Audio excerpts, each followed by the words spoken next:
Halo, saya Aulia. Dalam video ini akan membahas Profit Performance Measurement. Dalam mengukur kinerja sebuah perusahaan, seringkali investor atau pihak eksternal akan melihat laporan keuangan perusahaan tersebut.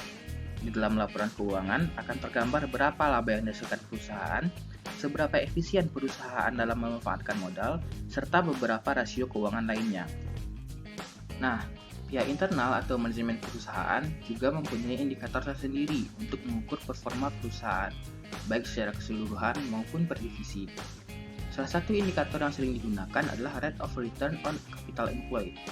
Rasio ini digunakan untuk mengukur seberapa besar bagian dari aset yang mampu diubah menjadi laba. Rasio ini didapatkan dengan cara membagi profit atau laba dengan capital employed atau aset yang digunakan.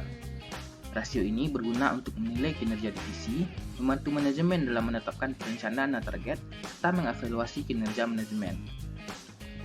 Namun, penggunaan rasio ini juga mendapat kritikan.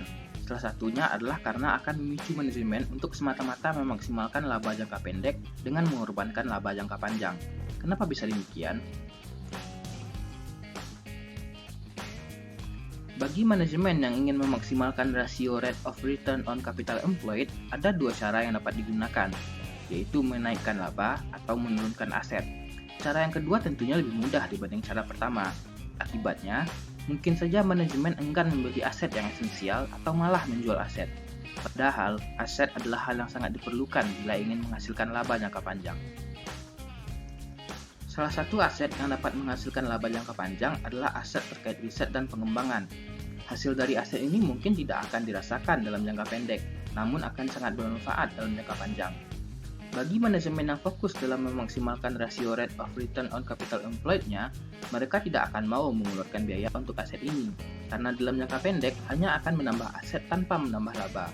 Akibatnya, perusahaan mungkin saja tidak akan mampu bertahan dalam jangka panjang.